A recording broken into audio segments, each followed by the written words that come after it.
कुछ दिनों के अंदर कभी भी बिहार में विधानसभा चुनाव का बिगुल बज सकता है।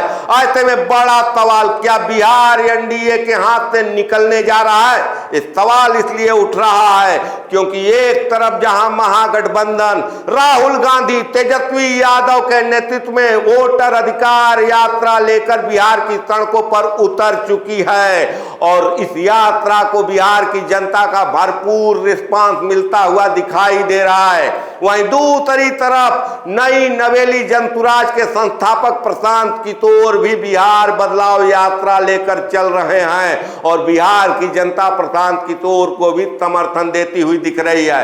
ऐसे में एक सवाल और कि क्या भारतीय जनता पार्टी एनडीए सिर्फ और सिर्फ नरेंद्र मोदी के चेहरे पर बिहार को फतह कर सकती है या बिहार जीतने के लिए भाजपा को, एनडीए को अमित शाह के चाणक्य नीति की भी जरूरत पड़ेगी? अमित शाह की तैयार वाली चाणक्य नीति पहले ही धराशायी हो चुकी है। जो विपक्ष बिखरा हुआ था यह तैयार के मुद्दे पर एकजुट हो चुका है। कहीं न कहीं बिहार से लेकर दिल्ली तक की धरती पर पूरा विपक्ष एकजुट दिखाई दे रहा है। ऐसे में बिहार में महागठबंधन के अंदर सीट बंटवारे का फार्मूला हल होता हुआ दिखाई दे रहा है, लेकिन क्या एनडीए में सीट बंटवारे की गुत्थी सुलझ चुकी है? अभी भी जवाब है कि नहीं। अभी भी रार मचा हुआ है। जीतन राम मांझी की मांग अलग है, उपेंद्र कुशवाहा की मांग अलग है, तेवर अलग है चिराग पासवान के, और आज भी जनता दल यू बिहार में बड़े भाई की भूमिका में रहना चाहती है। ऐसे में एक और सवाल कि पिछली बार 110 सीटों पर चुनाव लड़ने वाली भारतीय जनता पार्टी के हिस्से में आएगी क्या, और क्या भारतीय जनता पार्टी सबसे अधिक सीट लेगी, सहयोगियों को नाराज करेगी तो अपने बल पर भाजपा चुनाव जीतने में सक्षम है?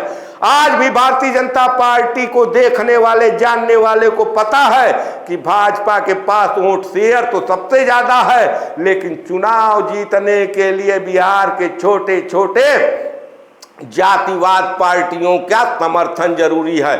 इसीलिए बिहार की सियासत में मांझी महत्वपूर्ण हो जाते हैं, कुशवाहा महत्वपूर्ण हो जाते हैं, मुकेश सहनी महत्वपूर्ण हो जाते हैं, चिराग पासवान महत्वपूर्ण हो जाते हैं, और तब से बड़ी बात कि नीतीश कुमार की अनदेखी आज भी भारतीय जनता पार्टी नहीं कर सकती है। तो बड़ा सवाल कि बिहार एनडीए में जो सीट बंटवारे का मामला उलझा हुआ है उसको हल कौन करेगा? निश्चित रूप से भारतीय जनता पार्टी के तरफ से गृह मंत्री अमित शाह ही आगे आएंगे, उनके ही कंधे पर एक जिम्मेदारी भी है, लेकिन कहीं न कहीं मामला फंसता हुआ दिख रहा है। गुत्थी और भी उलझती हुई दिख रही है, ये सुलझने का नाम नहीं ले रही है। चुनाव सर पर है लेकिन प्रत्याशियों का पता नहीं है, कौन सी सीट किस पार्टी के हिस्से में आएगी ये पता नहीं है। मामला और भी जटिल होता हुआ दिखाई दे रहा है। तो बड़ा सवाल और कि क्या सिर्फ और सिर्फ पीएम मोदी और नीतीश कुमार के लोक लुभावने वादे पर बिहार जैसे जातिवाद प्रदेश में एनडीए की नैया एक बार फिर पार होगी? क्योंकि महागठबंधन इस बार राहुल और तेजस्वी के करिश्मे पर सवार हो चुका है और कहीं न कहीं एक करिश्मा एनडीए की लुटिया डुबाती हुई दिख रही है।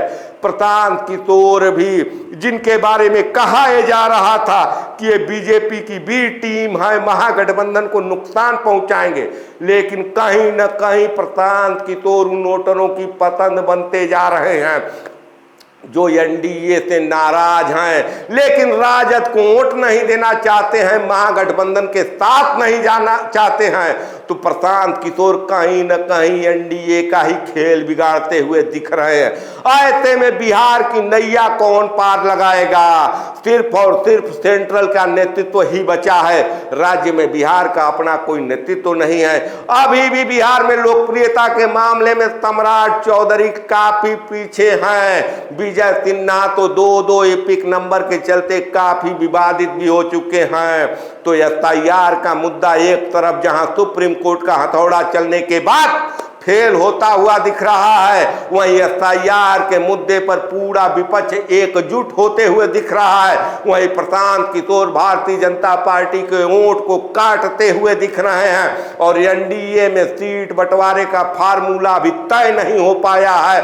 गुत्थी दम नहीं सुलझी है, बल्कि आपस में कपार फुरौल की स्थिति है। न जीतन राम मांझी झुक रहे हैं, न चिराग पासवान झुक रहे हैं और बड़ी बात, चिराग पासवान प्रशांत किशोर की तारीफ कर रहे हैं। तो क्या एक बार फिर चिराग पासवान एनडीए को धोखा दे सकते हैं, गच्चा दे सकते हैं? ये भी सवाल है सियासत में। इन सब सवालों से निपटना कहीं न कहीं एनडीए में अमित शाह को ही होगा। तो अमित शाह बिहार की धरती पर कब आएंगे या दिल्ली से ही रणनीति बनेगी? लेकिन जो भी होगा, आज के तारीख में एनडीए से बिहार दूर होता हुआ दिखाई दे रहा है। समय रहते अगर अमित शाह अपनी नीति को जमीन पर नहीं उतारते हैं, सीट बंटवारे का मामला हल नहीं करते हैं, सबको अपनी सीट बताते नहीं हैं, तो मामला और भी फंस जाएगा। क्योंकि इस समय बिहार तेजस्वी और राहुल को देख रहा है और जो तेजस्वी और राहुल के तरफ नहीं जाना चाहता है वो प्रशांत किशोर की तरफ जा रहा है। ऐसे में एनडीए के लिए आने वाले समय में और भी दुश्वारियां होने वाली है। बिहार की सियासत में अगले कुछ दिन बहुत ही महत्वपूर्ण है। महागठबंधन में भी सीट बंटवारे का फार्मूला अभी सामने नहीं आया है, लेकिन जिस ढंग की एकता महागठबंधन में दिखाई दे रही है उससे ये लग रहा है कि महागठबंधन में कुछ भी झोल नहीं होने वाला है। कहीं न कहीं महागठबंधन की एकता ही उसकी सबसे बड़ी ताकत बनती जा रही है। ऐसे में बिहार एनडीए पर निगाह लगा कर रखिए, जनता दल यू पर निगाह लगा कर रखिए, चिराग पासवान पर निगाह लगा कर रखिए, जीतन राम मांझी पर निगाह लगा कर रखिए और अमित शाह के चाणक्य नीति पर भी निगाह लगा कर रखिए। देखिए बिहार में क्या क्या होता है, जो भी होगा अप टू डेट हम करते रहेंगे। आप देख रहे हैं खबरों के खिलाड़ी, मैं पंकज कुमार, धन्यवाद।